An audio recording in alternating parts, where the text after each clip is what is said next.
Hi, I'm going to take you through some of the steps for our craft today. We're going to do some glass etching on a 4x6 frame.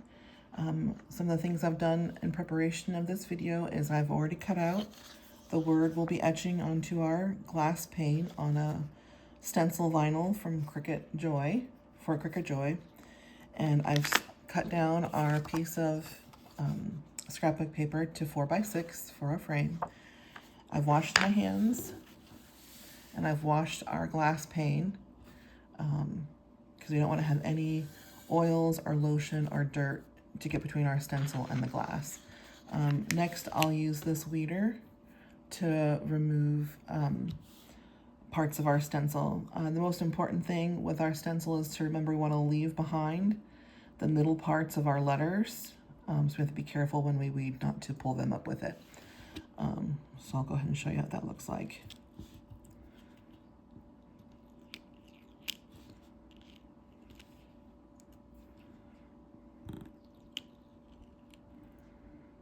Okay, we're going to be doing the E next. You want to make sure the center of the E stays behind.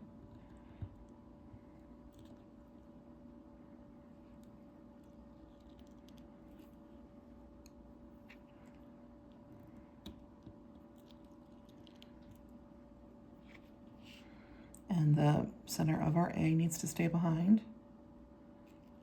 Since it wants to come up with it, we want to make sure we push it back down and make sure we get them separated from the piece we want to remove. There we go. And I just like to push it down again so it stays on our stencil.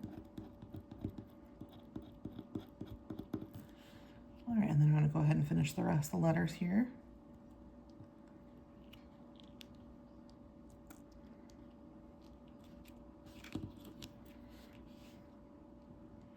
Take your time.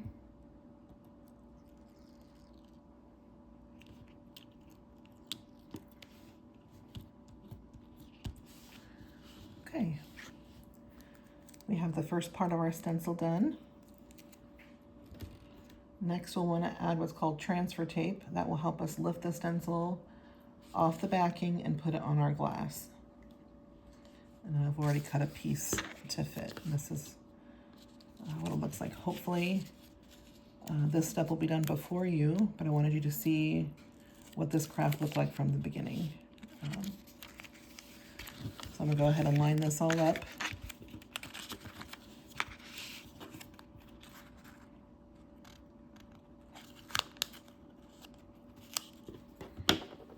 We're going to use a scraper like this to press it down as we peel back the backing of our transfer tape.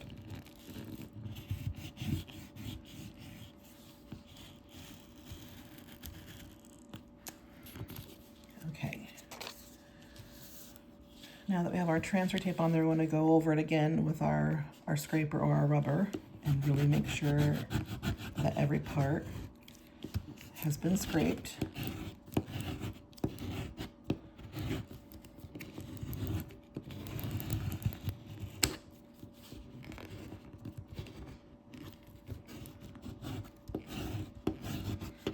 Okay, that should be good.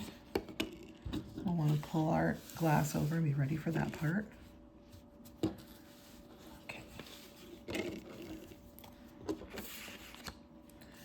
When you peel the backing off of your stencil, you'll want to be sure to also get the center of those letters we were careful of before as we peel away. If it doesn't peel away the first time, you can put it back down again and scrape it some more until you have all the pieces come up with it. It looks like this one did pretty well. I don't have to go over anything.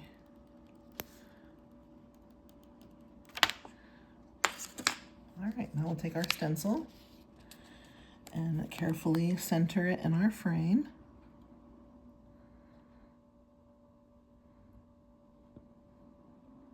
I like to start from one side and kind of go across like this, and then go back over it again with my rubber or scraper. This being a small piece of glass or a straight pane, we want to be extra careful that we don't do too much downward force to break the glass. So we want to be forceful, but not too forceful. So just be very careful as you rub it onto the glass pane. All right, next we'll peel just the transfer tape and leave behind our stencil. Again, being mindful of the center of our letters as we peel.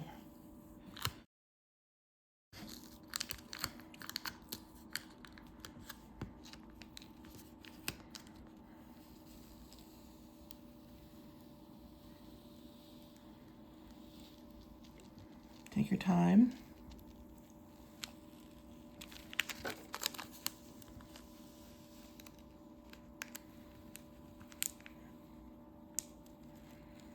Alrighty. I sometimes like to go over it one more time. We want to make sure all the edges of our letters are as flat to the pane as we can get them. Just because we don't want our etching compound to go under the stencil and make an extra mark. We want just our word to show up when we're finished. All right. I've got a paintbrush here and a compound called Armor Etch. Sometimes it does have some clumps in it, so we want to be careful to not leave clumps on our item. But it is really thick. You can take your time and kind of really rub it in to that stencil. Can put it on a little bit thick. Kind of like to swirl it and make sure we get all the edges in. So you have nice crisp letters. So there's clumps here, kind of just push them off to the side. So they're not in our word. Sometimes they leave a dead spot and your word doesn't etch the way you want them to if the clump is left behind on top of your letters. Be sure not to go over the edge or the side of your stencil. You want to stay on the blue.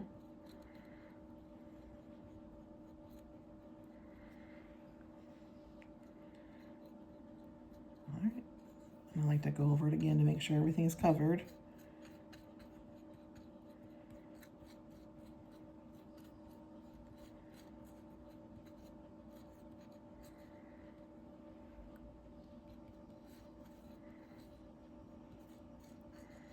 And that should be good.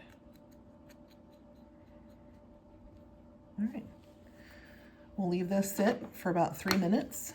I usually wash my paintbrush while I'm waiting for my glass to etch, unless I have multiple projects to do. And now we wait. We'll have 3 minutes.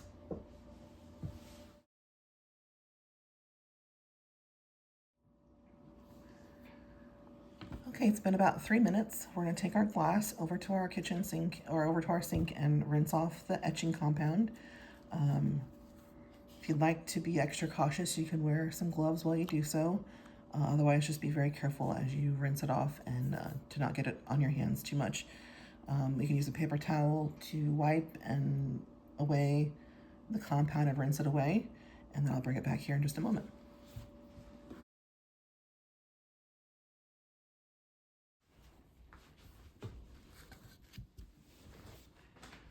Okay, we've rinsed off our etching compound, and now we're going to remove the stencil and see our good work.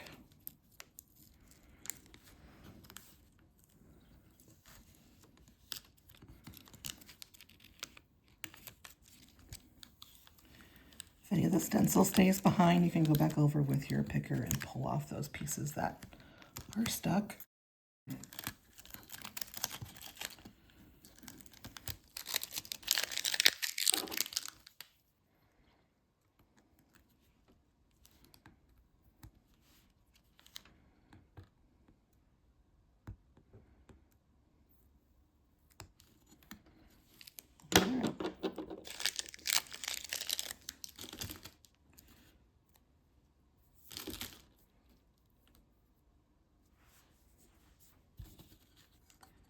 All right, now our glass pane is all finished. A little bit of dirt on it. Let me rub that off a bit. All right, or a piece of the paper towel. We're going to put our pretty scrap of paper behind it.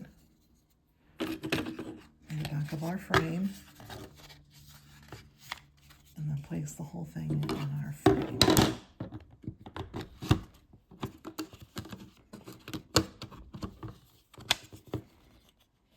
Push our tabs back in and we're done. And here's our finished craft. It's a little hard to see in the video